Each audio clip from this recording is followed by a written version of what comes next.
हैं उत्तराखंड विधानसभा की कार्यवाही में बजट सत्र शुरू हुआ है और राज्यपाल के अभिभाषण के बाद कुछ देर का ब्रेक और अब थोड़ी देर में बजट स्पीच होगी। माननीय अध्यक्ष,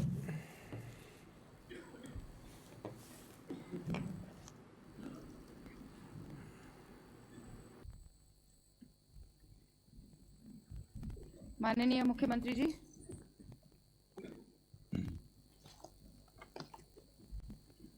आदरणीय अध्यक्ष जी,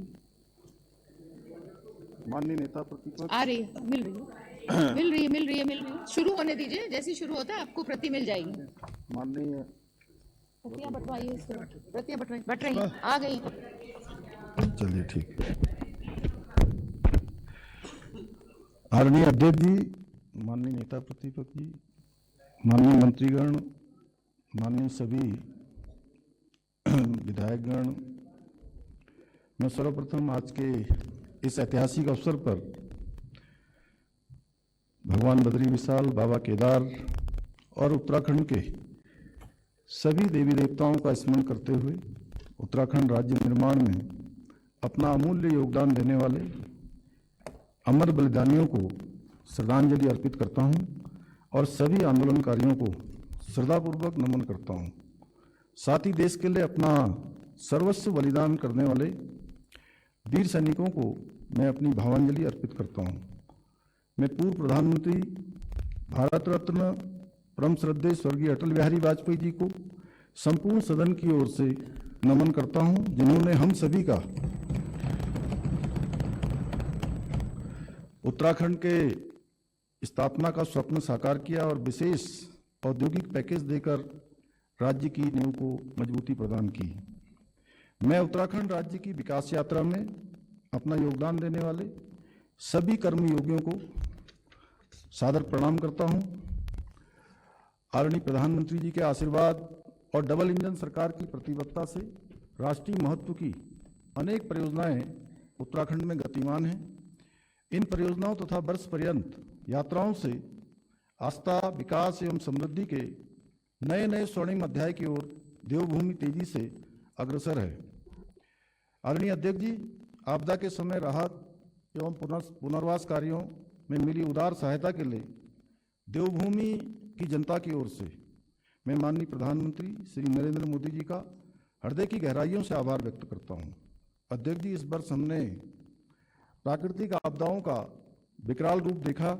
उत्तरकाशी में सिलाई बैंड, स्याना चट्टी, नकंची, बड़कोट, मौरी, ओडाटा, धराली, पौड़ी गढ़वाल में सेंजी, बुरासी, बाकुंडा, चमोली में थराली, रुद्रप्रयाग में छेनागाड़ व जखोली, बागेश्वर में ग्राम पौसारी, कपकोट, देहरादून में कालीगाड़, सहसदारा सहित अनेक स्थानों पर हमें प्राकृतिक आपदा का सामना करना पड़ा। प्राकृतिक आपदाओं में असमय मृत्यु को प्राप्त हुए दिवंगत आत्माओं को मैं श्रद्धांजलि अर्पित करता हूं। हमने दर्द बांटा, हौसला बढ़ाया, राहत व अन्य सामग्री वितरण की, पुनर्निर्माण एवं पुनर्वास के सुनियोजित प्रयास किए हैं। आदरणीय अध्यक्ष जी, 9 नवंबर 2000 को राज्य स्थापना के उपरांत राज्य की विकास यात्रा में रजत जयंती वर्ष 2025 का महत्वपूर्ण स्थान है। रजत जयंती समारोह के अवसर पर माननीय राष्ट्रपति जी के संबोधन के साथ विधानसभा का विशेष सत्र आहूत किया गया, जिसमें राज्य की प्रगति एवं विकास के रोड मैप के संबंध में विशेष चर्चा हुई। इस क्रम में रजत जयंती दिवस 9 नवंबर 2025 को परम आदरणीय प्रधानमंत्री जी की गरिमामयी उपस्थिति में 25 वर्ष की शानदार उपलब्धियों को साझा किया। इस अवसर पर अनेक महत्वपूर्ण भविष्यगामी योजनाओं का शिलान्यास एवं लोकार्पण भी किया।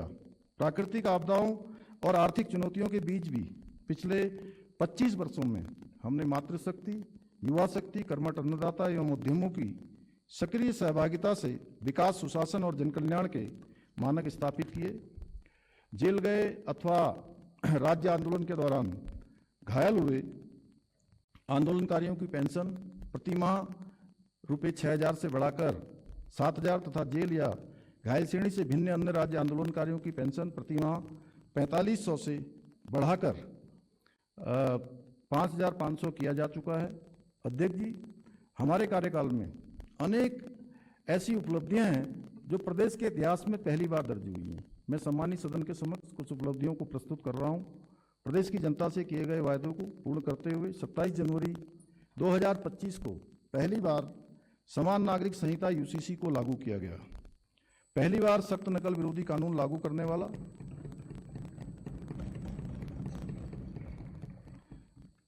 उत्तराखंड पहला राज्य बना। पहली बार अल्पशिक्षक शिक्षा अधिनियम 2025 प्रख्यापित किया है।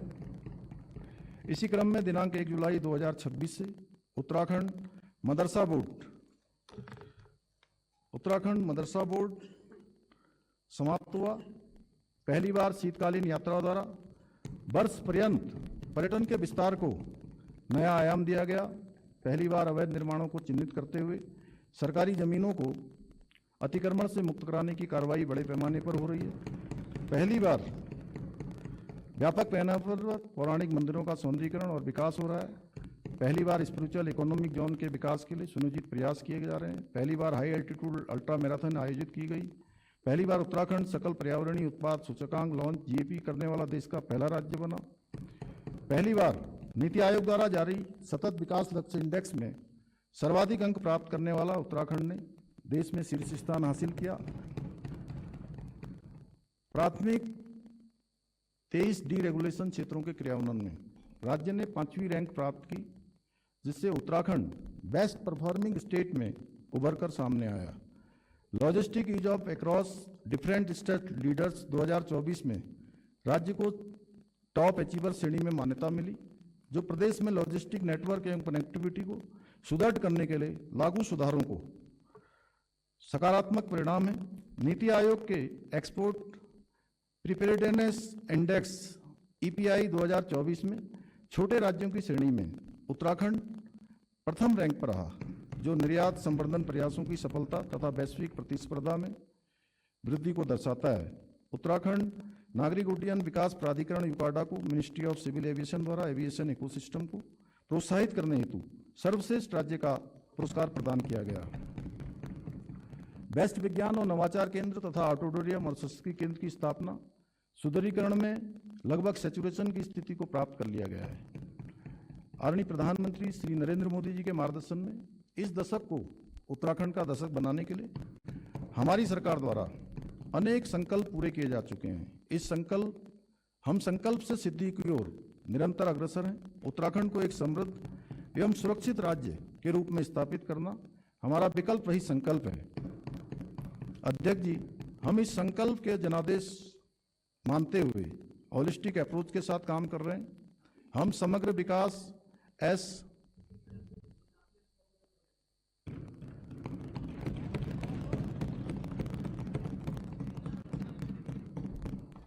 अच्छा, आप बहुत अच्छे उत्प्रेरक हैं।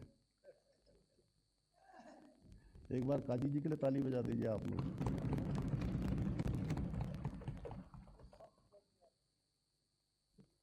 अध्यक्ष जी, हम इस संकल्प को जनादेश मानते हुए होलिस्टिक अप्रोच के साथ काम कर रहे हैं। हम समग्र विकास एस, आत्मनिर्भरता ए, नवाचार एन, कौशल विकास के, अवसंरचना विकास ए, लोक सहभागिता एल, पारदर्शिता पी को मार्गदर्शक सिद्धांत मानकर विकल्प रहित संकल्प को पूर्ण करने की दिशा में सुनियोजित ढंग से आगे बढ़ रहे हैं। माननीय अध्यक्ष जी, यह बजट हमारी सरकार की दृष्टि और रणनीति की निरंतरता को दर्शाता है।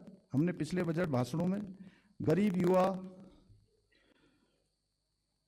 और योजनाओं को समुचित बजट प्रावधान किए, इस तथ्य का विशेष ध्यान रखा गया कि बजट संतुलित हो। आदरणीय अध्यक्ष जी, इस बजट का मुख्य उद्देश्य नई सोच और नवाचार के साथ लोक सहभागिता को प्रोत्साहित कर न्यायपूर्ण व्यवस्था स्थापित करते हुए गांव व शहर को उन्नत बनाकर और तीव्र विकास द्वारा आत्मनिर्भर उत्तराखंड की अवधारणा को चरितार्थ करते हुए आर्थिक शक्ति के रूप में स्थापित होना, समावेशी विकास सुनिश्चित करना। अध्यक्ष जी, इसी सोच के साथ इस बजट को आगामी अंशों में अंग्रेजी भाषा के 8 अल्फाबेट्स SANTULAN संतुलन आदि, समावेशी, आत्मनिर्भर, नई सोच, तीव्र विकास, उन्नत गांव एवं शहर, लोक सहभागिता, आर्थिक शक्ति और न्यायपूर्ण व्यवस्था से समझाने का विनम्र प्रयास किया है। समावेशी विकास हमारा अडिग संकल्प है।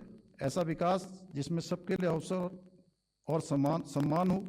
इसी क्रम में संतुलन के आयुष्मान भारत और अटल आयुष्मान उत्तराखंड योजना के तहत निःशुल्क कैशलेस इलाज की सुविधा दी जा रही है, जिससे कोई गरीब सिर्फ पैसे के अभाव में इलाज से वंचित न रहे। जब कोई व्यक्ति यह कहता है कि इलाज तो लाखों का था लेकिन योजना की वजह से परिवार बच गया, तब हमें अपने निर्णयों की वास्तविक सफलता दिखाई देती है। इस बजट में अटल आयुष्मान उत्तराखंड योजना हेतु रुपये 600 करोड़ रुपए का बजट प्रावधान किया गया है। अध्यक्ष जी, इसी क्रम में सम्मानित सदन के सामने समावेशी विकास के घोतक गरीब कल्याण को समर्पित कुछ बजट प्रावधानों का उल्लेख किया जा रहा है। राज्य खाद्यान्न योजना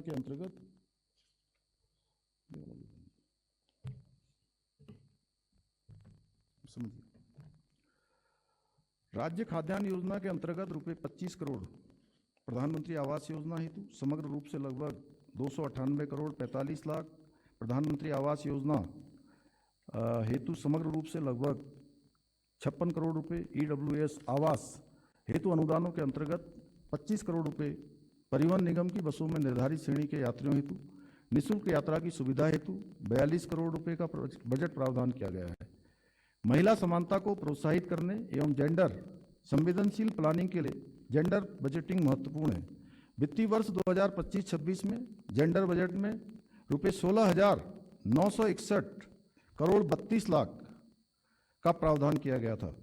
इस वर्ष जेंडर बजटिंग में 19,692 करोड़ 2 लाख का बजट प्रावधान किया जा रहा है।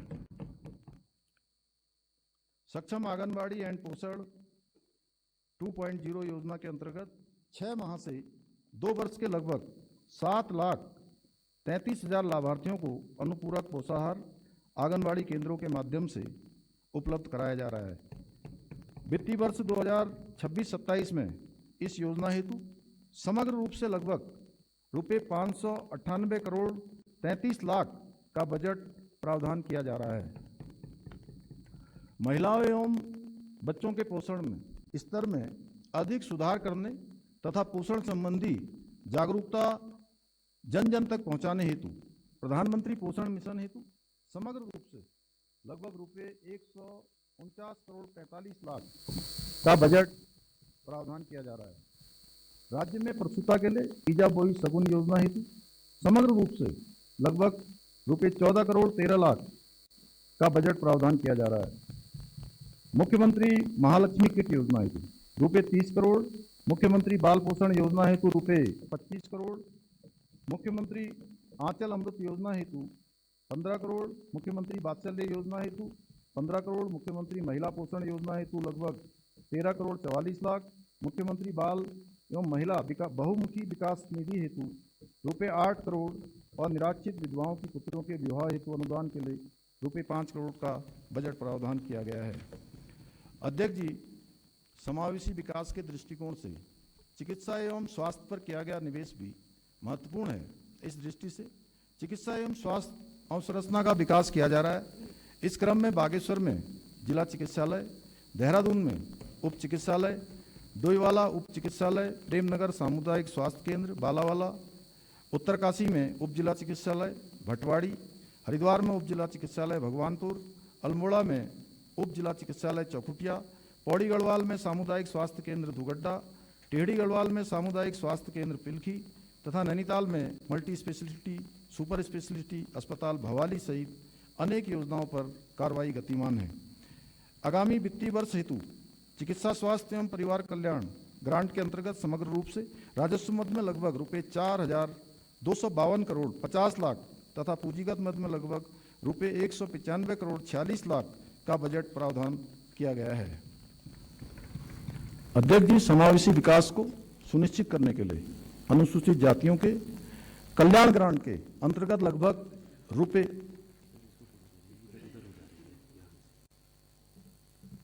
ठीक है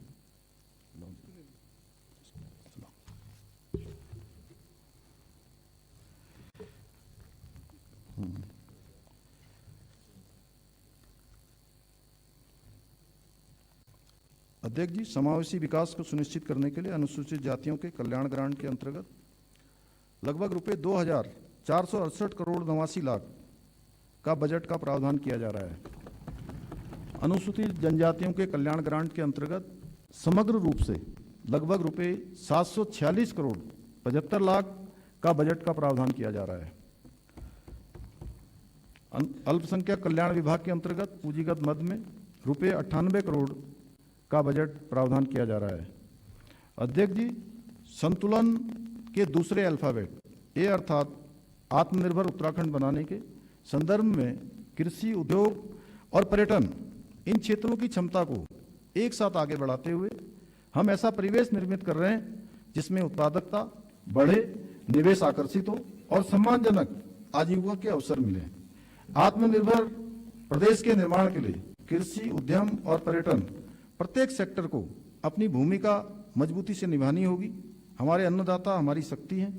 हम गंभीरतापूर्वक प्रयास कर रहे हैं कि अन्नदाता किसान को आवश्यक सहयोग, आधुनिक तकनीकी, बेहतर समाज, मजबूत अवसंरचना मिले, उद्योग व्यापार को एक ऐसा अनुकूल वातावरण मिले जहां उत्पादन और रोजगार दोनों बढ़ें और पर्यटन के क्षेत्र में हमारी प्राकृतिक, सांस्कृतिक तथा धार्मिक धरोहर नई ऊर्जा के साथ विश्व पटल पर उभरें। अध्यक्ष जी, आत्मनिर्भरता की इस यात्रा में कृषि, उद्योग और पर्यटन हमारे 3 ग्रोथ ड्राइवर्स हैं। ये विकास इंजन मिलकर प्रदेश की अर्थव्यवस्था को गति देंगे, रोजगार के अवसर बढ़ाएंगे, हर नागरिक के जीवन में समृद्धि तथा आत्मविश्वास को नई शक्ति भरेंगे। हम कृषि और बागवानी से संबंधित विभिन्न नीतियों जैसे डेयरी विकास, एप्पल मिशन तथा scheme for upgradation of post harvest Apple logistics, सुफल, उच्च मूल्य वाली फसलों को प्रोत्साहन, फल सब्जी प्रसंस्करण, पुष्प औषधि पौधों के उत्पादन तथा जैविक खेती आदि के माध्यम से प्रति इकाई आय बढ़ाने का कार्य कर रहे हैं। स्थानीय उत्पादों को सीधे बाजार से जोड़ा जा रहा है ताकि उनकी उपज का उचित मूल्य सुनिश्चित हो सके। मिलेट मिशन के माध्यम से पोषण सुरक्षा और किसानों की आय दोनों में सुधार सुनिश्चित किया जा रहा है। अध्यक्ष जी, आत्मनिर्भर उत्तराखंड की विकास यात्रा के इस क्रम में हाउस ऑफ हिमालयाज का उल्लेख करना चाहूँगा। Vocal for local, local to global की सोच पर आधारित यह पहल विशेष रूप से महिलाओं और स्वयं सहायता समूह की आय बढ़ाने, पलायन रोकने, पहाड़ में ही सम्मानजनक रोजगार एवं उद्यमिता के अवसर बनाने के उद्देश्य से डिजाइन की गई है। आज हाउस ऑफ हिमालयाज देवभूमि के स्थानीय उत्पादों को एक एकीकृत ब्रांड के रूप में सामने लाकर ग्रामीण अर्थव्यवस्था को नई ताकत देने का काम कर रही है। उत्तराखंड महक क्रांति नीति 2026 से 36 का शुभारंभ किया गया है। इस बजट में महक क्रांति हेतु रुपये 10 करोड़ का बजट प्रावधान किया जा रहा है।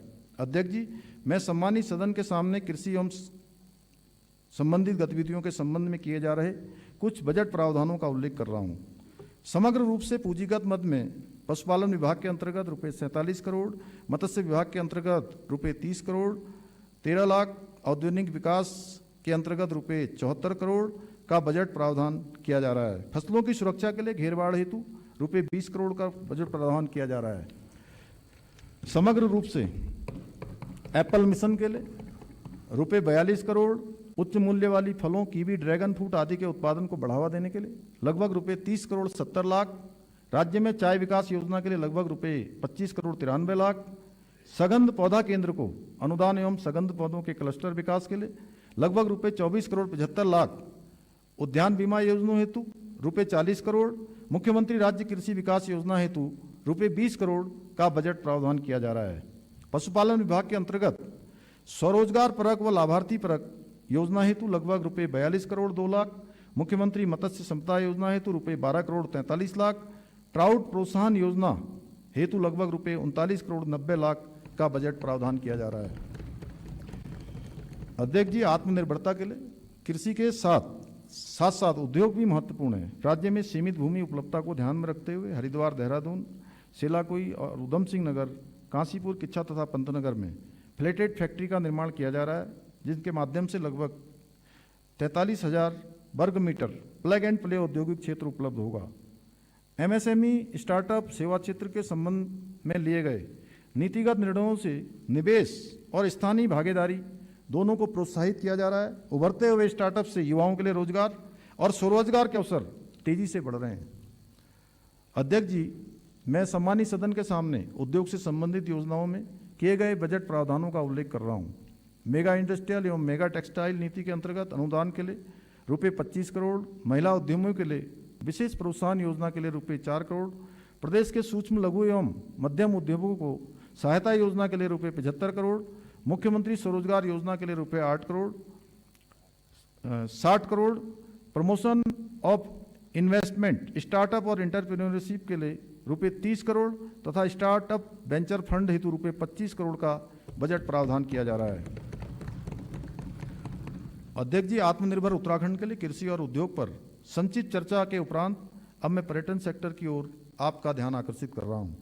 देवभूमि उत्तराखंड में आस्था, साहसिक पर्यटन, प्राकृतिक सौंदर्य का अद्वितीय संगम है, इसलिए हमारी सरकार ने पर्यटन को विशेष प्राथमिकता दी है। उत्तराखंड नैसर्गिक रूप में पर्यटक प्रदेश है। देवों की धरा, हिमालय का द्वार, माथे पे तिलक, सुंदर अपार। अध्यक्ष जी, आगामी वित्तीय वर्ष में मानसखंड मंदिरमाला मिशन के अंतर्गत द्वितीय चरण में 14 मंदिरों के सुदृढ़ीकरण तथा केदारखंड माला मिशन के अंतर्गत केदारखंड के महत्वपूर्ण मंदिर केदारनाथ, मद महेश्वर, तुंगनाथ, रुद्रनाथ, कल्पेश्वर इत्यादि मंदिरों में अवस्थापना सुविधाओं का विकास किया जाना प्रस्तावित है। टूरिज्म डेस्टिनेशन प्लान के अंतर्गत महासू देवता हनोल, भारत के प्रथम गांव माणा, टिम्बर सैंड चमोली, गुंजी पिथौरागढ़ का विकास किया जा रहा है। वाइब्रेंट विलेज योजना के अंतर्गत जनपद उत्तरकाशी के जादोंग में अवस्थापना सुविधाएं विकसित की जा रही हैं। सड़कों, पार्किंग, पेयजल, स्वच्छता और होम स्टे जैसी सुविधाओं को एकीकृत दृष्टि से विकसित किया जा रहा है ताकि सुरक्षित, सुगम और स्वच्छ धार्मिक यात्रा का नया मॉडल स्थापित हो सके। सस्टेनेबल टूरिज्म के अंतर्गत स्थानीय समुदाय की सक्रिय भागीदारी के साथ home stay, eco tourism, trekking trails, river rafting, skiing, paragliding, adventure sports और वेलनेस टूरिज्म, योग केंद्र व फिटनेस अभियान को बढ़ावा दिया जा रहा है। इनके सम्मिलित प्रभाव से उत्तराखंड ऑल सीजन डेस्टिनेशन के रूप में स्थापित हो रहा है। हमारा प्रयास है कि विकास मॉडल पर्यावरण संरक्षण और जलवायु संवेदनशीलता पर आधारित हो। इस संबंध में नई सोच यह है कि जंगल, जल, मिट्टी और जैव विविधता को भविष्य की पूंजी मानकर हर योजना को डिजाइन किया जाए। अध्यात्म, योग, आयुर्वेद और लोक संस्कृति के इन पारंपरिक क्षेत्रों को आधुनिक वेलनेस इकोनॉमी के साथ जोड़ते हुए वैश्विक पहचान दिलाने के लिए हमारी सरकार प्रयत्नशील है। इस बजट में वैश्विक पर्यटन स्थलों के विकास हेतु रुपये 10 करोड़ का बजट प्रावधान किया जा रहा है। इको टूरिज्म गतिविधियों के लिए समग्र रूप से रुपये 18 करोड़ 50 लाख का बजट प्रावधान किया जा रहा है। अंतर्राष्ट्रीय योग दिवस के आयोजन हेतु रुपये 2 करोड़ का बजट प्रावधान किया जा रहा है। समग्र रूप से पर्यटन विभाग के अंतर्गत राजस्व मद में रुपये 210 करोड़ 59 लाख तथा पूंजीगत मद में लगभग रुपये 296 करोड़ 45 लाख का बजट प्रावधान किया जा रहा है। अध्यक्ष जी, नवाचार हमारी ताकत है। हम नए विचारों, नई तकनीक और नए तरीकों को अपनाकर शासन को अधिक सरल, अधिक पारदर्शी और अधिक मानवीय बनाने के लिए प्रतिबद्ध हैं। उत्तराखंड आज नई सोच और नवाचार को विकास का मुख्य आधार बनाकर आगे बढ़ रहा है।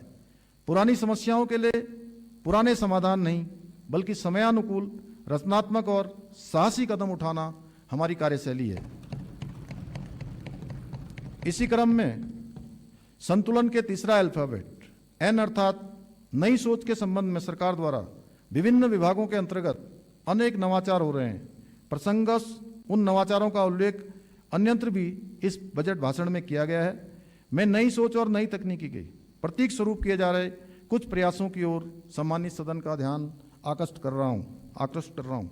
सरकारी कामकाज में पारदर्शिता और गति के लिए ये ऑफिस जैसा नवाचार आज प्रदेश के 865 कार्यालयों में लागू हो चुका है। पहले अधिकांश सेवाएं ऑफलाइन मिलती थी, जबकि अब अपनी सरकार पोर्टल के माध्यम से 78 विभागों की 975 नागरिक केंद्रित सेवाएं विकसित एवं एकीकृत हैं।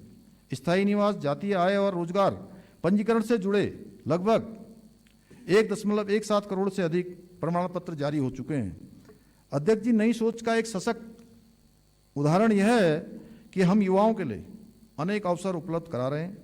युवा शक्ति के सर्वांगीण विकास हेतु शिक्षण, प्रशिक्षण, स्पोर्ट्स एवं कौशल विकास आदि के लिए आवश्यक प्रावधान किए गए हैं। देव कृपा से पास हमारे घने जंगल, निर्मल जल, इसके साथ हमारी शक्ति, हमारे युवाओं का आत्मबल। इसी क्रम में देवभूमि उद्यमिता योजना उत्तराखंड का उल्लेख कर रहा हूं। इस योजना से कॉलेज कैंपस को ही नवाचार और स्टार्टअप की प्रयोगशाला बनाया गया है। हमारा उद्देश्य है कि हर विद्यार्थी सिर्फ नौकरी प्रार्थी नहीं बल्कि नौकरीदाता और नव प्रवर्तक बनकर उभरे।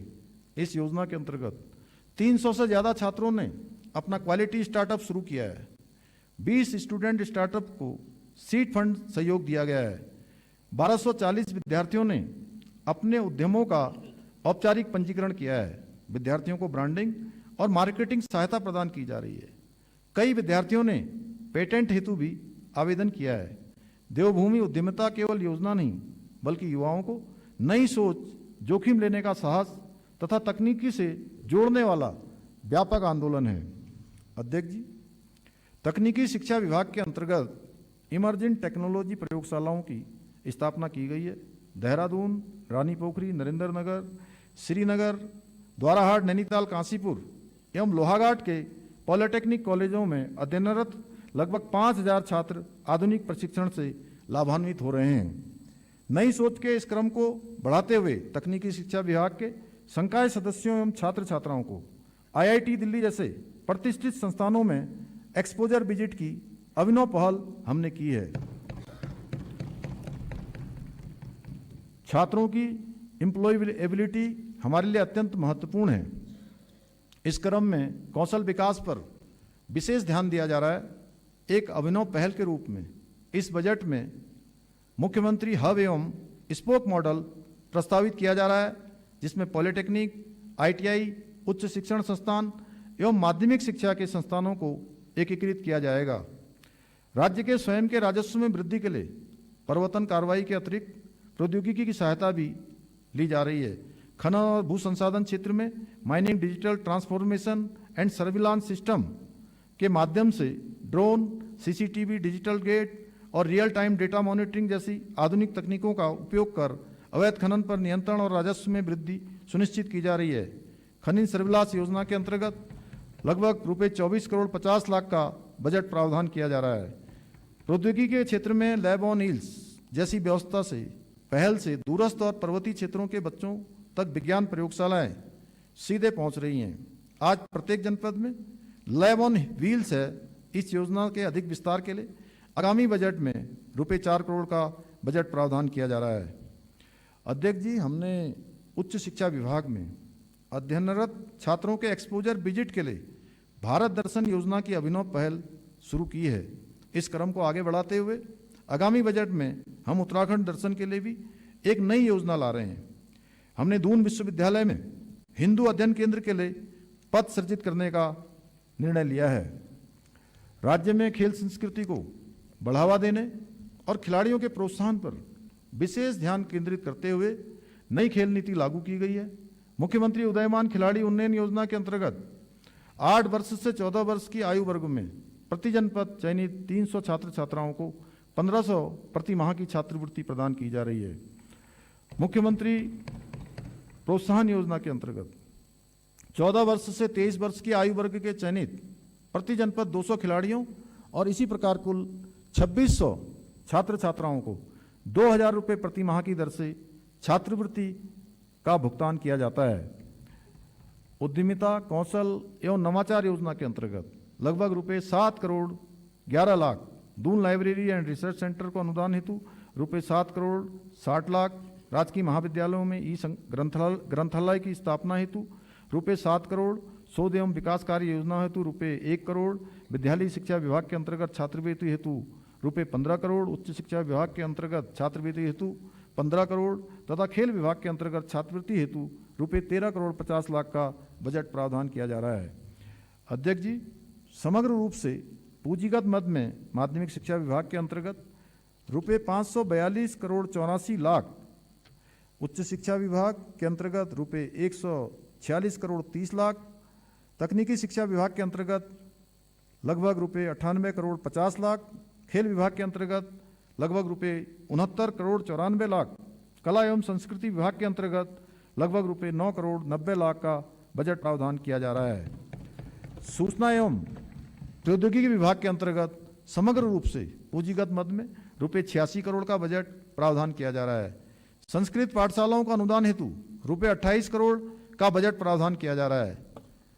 अध्यक्ष जी, नई सोच के प्रतीक कुछ अन्य योजनाओं का यहाँ उल्लेख किया जा रहा है।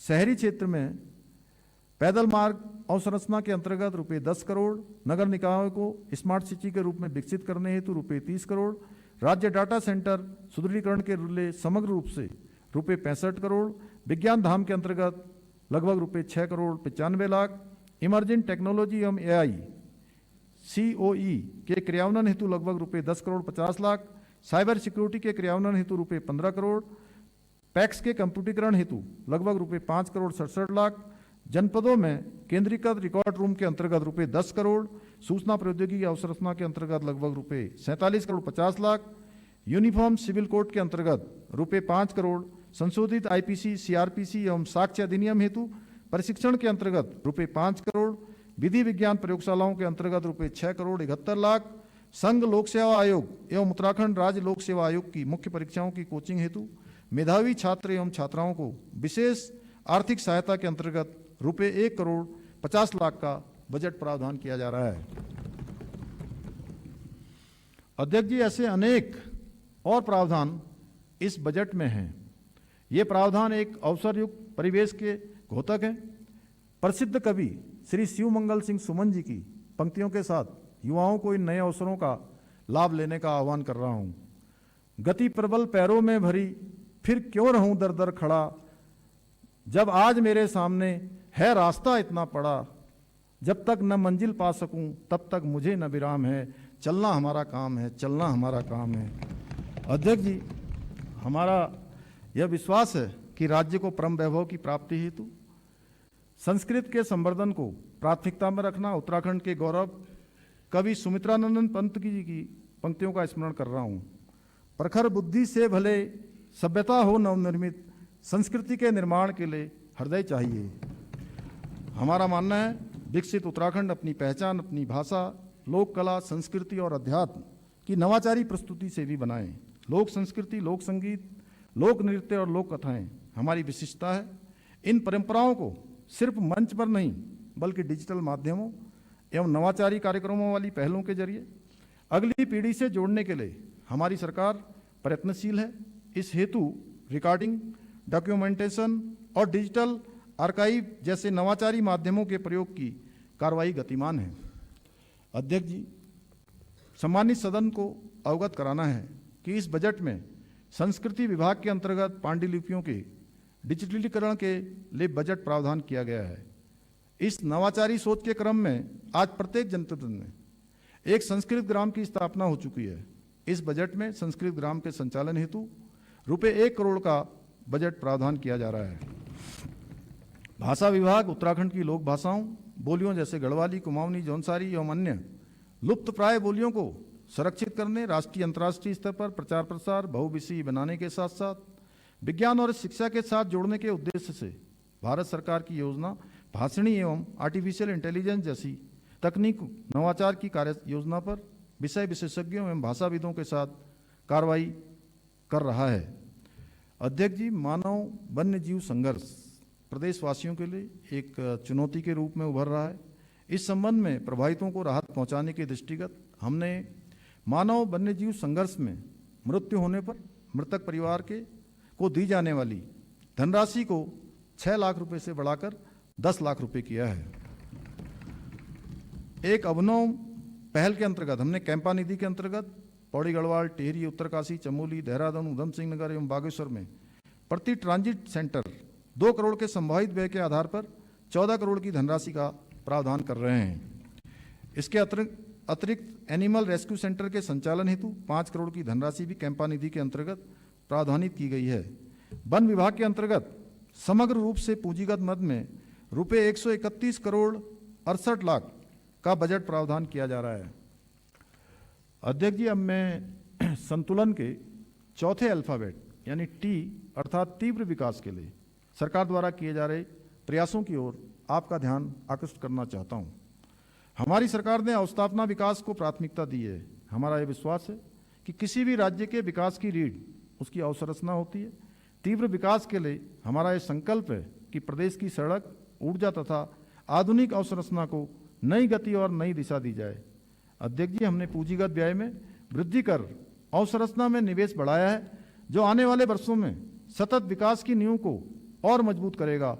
इसी का परिणाम है कि वर्ष 2019-20 में यह आंकड़ा लगभग 5,000 करोड़ था, जो पिछले 2 वित्तीय वर्षों में लगभग 11,000 करोड़ हो गया। इस वर्ष भी हम पूर्व वर्षों की तुलना में अधिक पूंजीगत व्यय करने की दिशा में आगे बढ़ रहे हैं। जहां सड़क पहुंचती है वहां अवसर पहुंचते हैं, वहां भविष्य पहुंचता है। पहाड़ों में सुरंगों, पुलों और आधुनिक ढांचे के साथ साथ आज हमारा राज्य दूर दराज के इलाकों को विकास की मुख्यधारा से जोड़ रहा है। डबल इंजन सरकार के दम पर हम आने वाले वर्षों में उत्तराखंड के दूरस्थ क्षेत्रों तक रेल पहुंचाने और लास्ट माइल कनेक्टिविटी सुनिश्चित करने के लिए आशान्वित हैं। अध्यक्ष जी, हमारी सरकार के कार्यकाल में लोक निर्माण विभाग के तत्वाधान में अनेक महत्वपूर्ण योजनाएं पूर्ण की हैं। यहाँ कुछ योजनाओं का मैं उल्लेख कर रहा हूँ। कोटद्वार के अंतर्गत चिल्लरखाल सिगड्डी कोटद्वार पाखरो मोटर मार्ग 1 से 12 किलोमीटर का सुदृढ़ीकरण पूर्ण किया गया है। इस योजना के पूर्ण होने से सिगड्डी से किशनपुर, झंडीचौड़, हल्दूखाता, मोटा ढांग, दुर्गापुरी, नींबू चौड़ एवं कोटद्वार की लगभग 80,000 की आबादी को सुरक्षित एवं सुगम यातायात की सुविधा प्राप्त हो रही है। मोटा ढांग के निकट मालनी नदी पर 325 मीटर सेतु और खो नदी पर सुरक्षात्मक कार्य भी संपन्न हो चुके हैं। सेतु के पुनर्निर्माण और सुरक्षात्मक कार्य पूर्ण होने से स्थानीय निवासियों तथा सिद्धबल्ली मंदिर को आने जाने वाले श्रद्धालुओं को सुरक्षित यातायात का लाभ प्राप्त हो रहा है। चमोली में जुम्मा से द्रोणागिरी तक 16 किलोमीटर मार्ग और सेतु का निर्माण पूर्ण किया गया है। पोखरी कर्णप्रयाग मार्ग का सुधारीकरण पूरा किया गया है, जो चारधाम यात्रा का वैकल्पिक मार्ग है। मार्ग एवं सेतु निर्माण कार्य पूरा होने से दूरस्थ पर्वतीय एवं सीमांत जनजातीय क्षेत्र को सुगम आवागमन की सुविधा प्राप्त हुई है। भवाली बाईपास पार्ट 1 में सिपरा नदी पर 30 मीटर लंबे सेतु का निर्माण कार्य पूरा हो चुका है, जो कैंची धाम में लगने वाले जाम से मुक्ति दिलाएगा। मंच तामली मार्ग, धूनाघाट रीठा तलाड़ी मार्ग के सुधारीकरण कार्य पूर्ण हो चुके हैं। रानीबाग भीमताल पंचेश्वर मार्ग का सुधारीकरण कार्य पूर्ण हुआ। सितारगंज में शक्ति फार्म, पड़ा गांव और नकुलिया मार्गों का सुधारीकरण पूर्ण कर लिया गया है। लोक निर्माण विभाग के तत्वाधान में अनेक महत्वपूर्ण परियोजनाएं गतिमान हैं।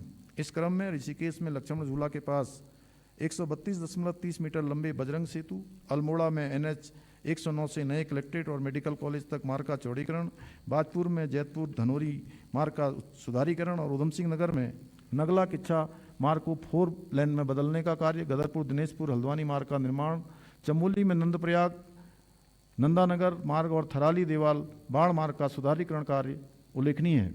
बेताल घाट नैनीताल में दूनी खाल से राती घाट मार्ग पर कटान का कार्य पूर्ण हो चुका है। दीवारों कलमट का कार्य प्रगति पर है। पौड़ी गढ़वाल के यमकेश्वर में गंगा नदी पर 150 मीटर लंबे सिंगटाली सेतु का बहुप्रतीक्षित पुल के निर्माण की प्रक्रिया भी गतिमान है। हमारी सरकार द्वारा न केवल सड़कों के नवनिर्माण हेतु अपितु विद्यमान सड़कों को गड्ढा मुक्त किए जाने और सुरक्षित बनाए जाने को शीर्ष प्राथमिकता दी गई है। इस क्रम में गड्ढा मुक्त सड़क एवं अन्य कार्य योजना के अंतर्गत रुपये 400 करोड़ का बजट प्रावधान किया जा रहा है।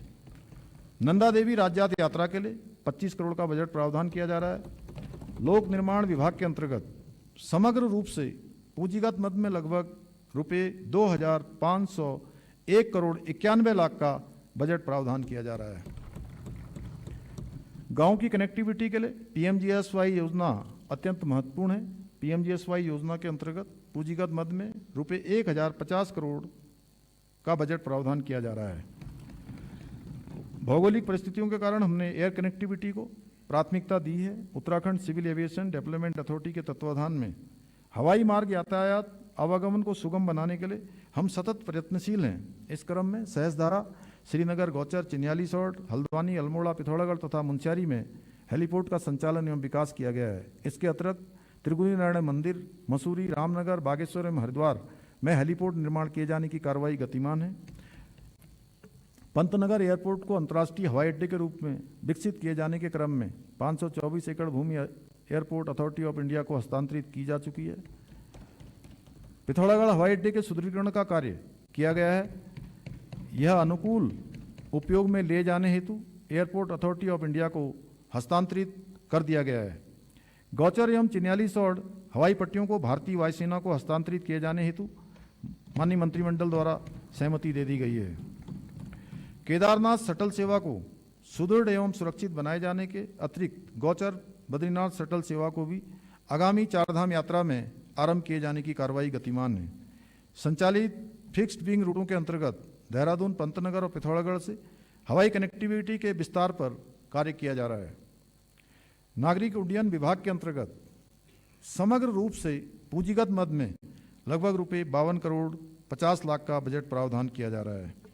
अध्यक्ष जी, हमारी सरकार ने निवेशकों के लिए अनुकूल वातावरण बनाया है ताकि उद्योग लगें और युवाओं के लिए नए रोजगार के अवसर पैदा हों। सरल नियम, सिंगल विंडो क्लियरेंस और पारदर्शी नीति के जरिए हमने उद्यमियों का विश्वास बढ़ाया है। अध्यक्ष जी, उत्तराखंड ने हरित ऊर्जा के क्षेत्र में अग्रणी कदम उठाए हैं। सौर ऊर्जा, जल विद्युत ऊर्जा का उत्पादन बढ़ाने के लिए गंभीरता से कार्य किया जा रहा है। हिमालयी पारिस्थितिकी को सुरक्षित रखते हुए विकास करना हमारी प्राथमिकता है। यूजेवीएनएल के तत्वाधान में विगत 4 वर्षों में अनेक महत्वपूर्ण परियोजनाएं पूर्ण की गई हैं। यहाँ कुछ योजनाओं का मैं उल्लेख कर रहा हूँ। 120 मेगावाट की ब्यासी जल विद्युत परियोजना, 15 मेगावाट की मधमहेश्वर परियोजना, 5 मेगावाट की सुरिनगांड परियोजना, 4.5 मेगावाट की कालीगंगा द्वितीय, 90 मेगावाट की तिलोत परियोजना का रिनोवेशन एंड मॉडर्नाइजेशन, 51 मेगावाट की ढालीपुर परियोजनाओं का रिनोवेशन एवं मॉडर्नाइजेशन। इन योजनाओं के पूर्ण होने से संबंधित परियोजना क्षेत्रों में विद्युत आपूर्ति में सुधार हुआ है। इसके अतिरिक्त स्थानीय निवासियों को प्रत्यक्ष और अप्रत्यक्ष रूप से रोजगार प्राप्त हुआ है। जल विद्युत उत्पादन के क्षेत्र में SJVN द्वारा 60 मेगावाट की नेटवर्क मोरी, THDC इंडिया लिमिटेड द्वारा 750 मेगावाट की टेहरी पंप स्टोरेज प्लांट भी इसी अवधि में पूरी हुई है। इन योजनाओं के पूर्ण होने से स्थानीय निवासियों को प्रत्यक्ष और अप्रत्यक्ष रूप से रोजगार प्राप्त हुआ है तथा SJVN द्वारा विकसित 60 मेगावाट परियोजना के सापेक्ष 12% निःशुल्क विद्युत राज्य को प्राप्त हो रही है। अध्यक्ष जी, उरेडा के तत्वाधान में स्वरोजगार और उद्यमिता विकास के दृष्टिगत 250 मेगावाट के लक्ष्य के साथ मुख्यमंत्री सौर स्वरोजगार योजना चलाई गई है।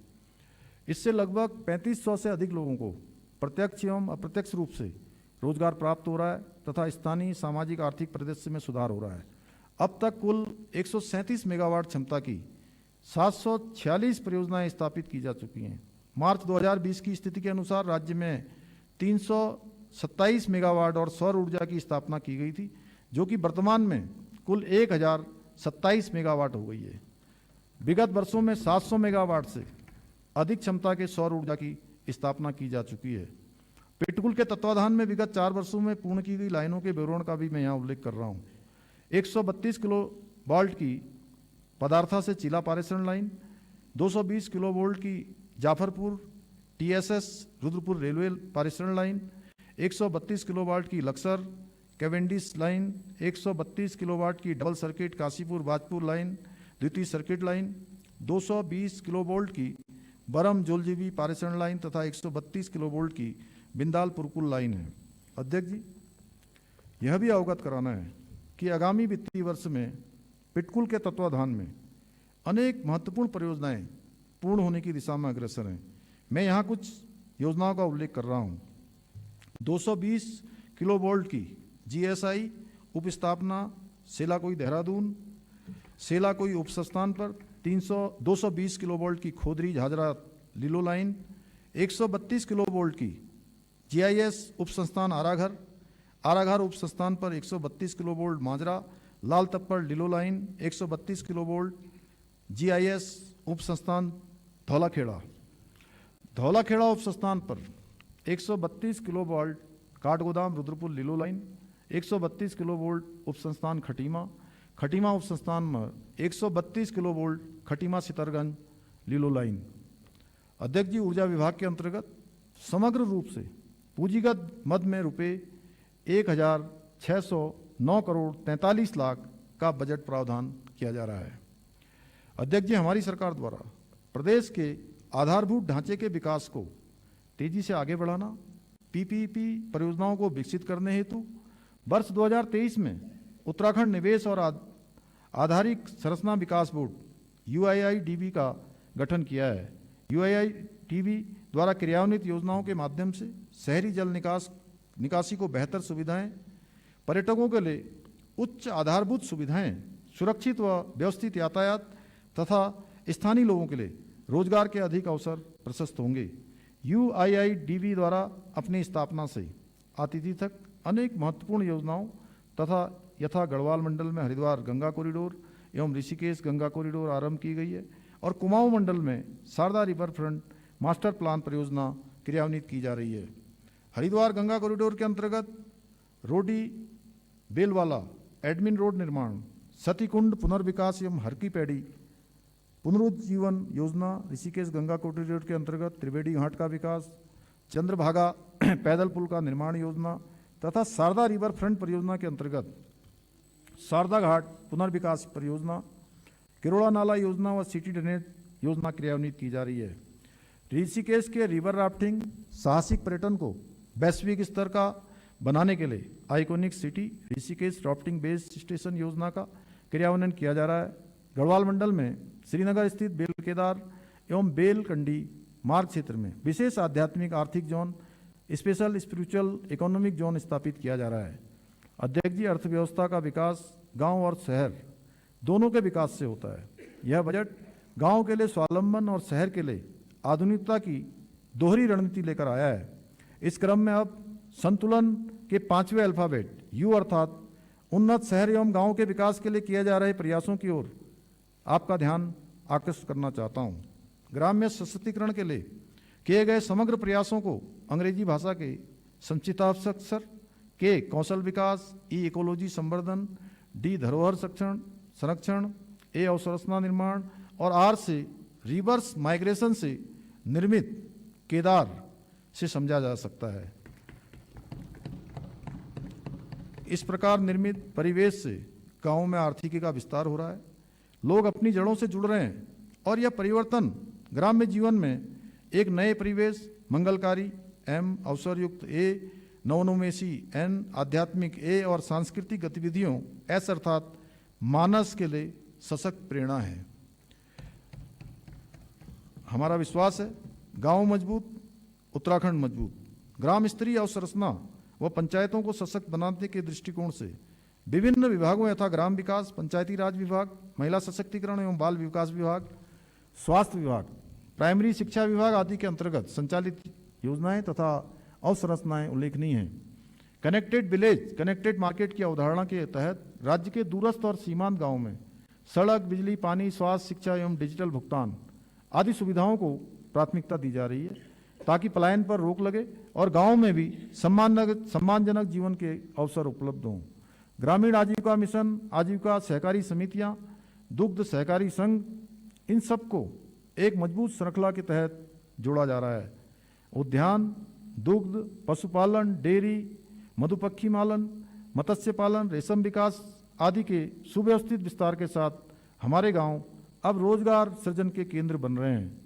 स्वयं सहायता समूहों, दुग्ध समितियों, महिला समूहों और किसान उत्पादक संगठनों के माध्यम से ग्राम स्तर पर लघु उद्योग, पैकेजिंग, मूल्य संवर्धन और स्थानीय रोजगार के अवसर बढ़ाए जा रहे हैं। वाइब्रेंट विलेज प्रोग्राम के अंतर्गत 51 सीमांत गांवों का सर्वांगीण विकास किया जा रहा है। इस बजट में वाइब्रेंट विलेज प्रोग्राम हेतु रुपए 40 करोड़ का प्रावधान किया जा रहा है। विकसित भारत रोजगार गारंटी एवं आजीविका मिशन ग्रामीण के तहत पारदर्शी और समयबद्ध भुगतान, परिसंपत्तियों के निर्माण और आजीविका से जुड़े कार्यों के माध्यम से स्थायी आय वृद्धि पर विशेष ध्यान दिया गया है। यहाँ अधिकार दया पर नहीं, गारंटी और सम्मान के साथ दिया जा रहा है। इस बजट में वीवी राम जी हेतु समग्र रूप से लगभग रुपए 705 करोड़ रुपए 25 लाख का बजट प्रावधान किया जा रहा है। अध्यक्ष जी, जल, जंगल और जमीन केवल संसाधन नहीं अपितु उत्तराखंड की जीवन रेखा है। इस बजट में हमने पेयजल, सिंचाई, स्रोत संरक्षण, भूल जल पुनर्भरण, वाटर सेट के विकास के संकल्प के साथ योजनाओं के लिए पर्याप्त प्रावधान किया है। ग्रामीण विकास के अंतर्गत समग्र रूप से पूंजीगत मद में रुपये 1,642 करोड़ 20 लाख का बजट प्रावधान किया जा रहा है। अध्यक्ष जी, शहरी विकास किसी भी राज्य की प्रगति का महत्वपूर्ण आधार है। इसलिए सुव्यवस्थित योजना प्रबंधन की आवश्यकता को ध्यान में रखते हुए जनता को बेहतर बुनियादी सुविधाएं, पेयजल, स्वच्छता, स्मार्ट मोबिलिटी और आवास जैसी सेवाएं उपलब्ध कराना हमारी प्राथमिकता है। शहरों में ट्रैफिक जाम की समस्या के समाधान के लिए हमने सुनियोजित तरीके से संपूर्ण राज्य में विभिन्न स्थानों पर 196 पार्किंग स्थलों का चयन किया है, जिसमें सरफेस पार्किंग की 66, मल्टी लेवल कार पार्किंग की 112, ऑटोमेटेड कार पार्किंग की 9 तथा टनल पार्किंग हेतु 9 स्थान चिन्हित किए गए हैं। 196 स्थानों में से 150 परियोजनाओं को डीपीआर उनकी तैयार कर ली गई है, जिसमें लगभग 618 करोड़ की 114 परियोजनाओं का कार्य प्रारंभ किया जा चुका है। विकास प्राधिकरण द्वारा स्वयं के वित्तीय संसाधनों से लगभग 296 करोड़ की 11 परियोजनाओं का कार्य किया जा रहा है। इस बजट में आवास विभाग के अंतर्गत अवस्थापना सुविधाओं के लिए विकास हेतु रुपये 130 करोड़ का बजट प्रावधान किया जा रहा है। राज्य में अमृत मिशन के तहत बुनियादी शहरी सेवाएं जैसे सड़कें, जल आपूर्ति और सार्वजनिक सुविधाओं का विस्तार किया जा रहा है। हमारे द्वारा शहरों में एफोर्डेबल हाउसिंग, स्वच्छ जल, सार्वजनिक परिवहन, वेस्ट मैनेजमेंट, हरित क्षेत्र और डिजिटल सेवाओं का विस्तार किया जा रहा है। राज्य पोषित योजना के अंतर्गत चारधाम मार्ग में बाड़ाहाट उत्तरकाशी, आदि कैलाश मार्ग में पिथौरागढ़ तथा ग्रीष्मकालीन राजधानी गैरसैंण 3 नगर निकायों को स्मार्ट सिटी के रूप में विकसित किया जा रहा है। स्वच्छ भारत मिशन फेज 2 के अंतर्गत पौड़ी, सतपुली, चिन्यालीसौड़, बड़कोट, पुरोला, घनसाली, चमियाला, धारचूला, जसपुर, पिथौरागढ़ की डीपीआर तैयार की गई है। प्रधानमंत्री आवास योजना 2.0 शहरी के अंतर्गत 2355 बीएलसी आवासों का निर्माण कराया जा रहा है। आगामी वर्ष हेतु 4000 आवास प्रस्तावित हैं। नगरीय क्षेत्रों में समुचित पेयजल और स्वच्छता व्यवस्थाओं के विकास हेतु राज्य के देहरादून, विकासनगर, हल्द्वानी, कोटद्वार, चंपावत, टनकपुर, किच्छा नगरों में एडीबी पोषित 3 भिन्न परियोजनाओं के माध्यम से पेयजल आपूर्ति और वितरण प्रणाली, सीवरेज विकास, ड्रेनेज तथा सड़क निर्माण इत्यादि कार्य प्रगति पर हैं। इन 3 योजनाओं के लिए पूंजीगत मद में रुपये 652 करोड़ का बजट प्रावधान किया जा रहा है। नगरीय अवस्थापना के सुदृढ़ीकरण हेतु रुपये 60 करोड़ का प्रावधान किया जा रहा है। आवास विभाग के अंतर्गत समग्र रूप से पूंजीगत मद में रुपये 291 करोड़ का बजट प्रावधान किया जा रहा है। सरयू एवं अन्य रिवर फ्रंट परियोजनाओं के विकास हेतु रुपये 10 करोड़ का बजट प्रावधान किया जा रहा है। शहरी विकास विभाग के अंतर्गत समग्र रूप से पूंजीगत मद में रुपये 1,401 करोड़ 85 लाख का बजट प्रावधान किया जा रहा है। अध्यक्ष जी, 16वें केंद्रीय वित्त आयोग एवं राज्य वित्त आयोग की संस्तुतियों के क्रम में हम इस बजट में शहरी निकाय हेतु समग्र रूप से रुपये 1,014 करोड़ एवं पंचायती राज संस्थाओं हेतु रुपये 1,491 करोड़ का बजट प्रावधान कर रहे हैं। अध्यक्ष जी, जनहित, जन सहभागिता और सुशासन हमारी कार्यनीति है। हम मानते हैं कि नीतियां कागज पर नहीं, लोगों के जीवन में दिखने वाले बदलाव से परखी जाती हैं। हमारे लिए सिर्फ योजना बनाना पर्याप्त नहीं है, समस्या का वास्तविक समाधान और नागरिक की संतुष्टि सबसे अधिक महत्वपूर्ण है। इस क्रम में मैं अब संतुलन के छठे अल्फाबेट एल अर्थात लोक सहभागिता के लिए किए जा रहे प्रयासों की ओर आपका ध्यान आकृष्ट करना चाहता हूँ। सुशासन हमारे लिए सर्वोपरि है। यह बजट सुशासन के मार्ग को आगे बढ़ाता है, जिसमें शासन की नीति और योजना, व्यय, निर्णय का केंद्र बिंदु सामान्य नागरिक, विशेषकर अंतिम पंक्ति में खड़ा व्यक्ति है। हमारा उद्देश्य है कि कोई भी नागरिक अपने अधिकारों से वंचित न रहे। किसी भी योजना का लाभ लेने के लिए उसे दर दर नहीं भटकना पड़े। पहली बार जन जन की सरकार जन जन के द्वार कार्यक्रम के अंतर्गत सभी जनपदों में न्याय पंचायत स्तर पर कार्यक्रमों का आयोजन किया गया है। इस कार्यक्रम के अंतर्गत 660 से अधिक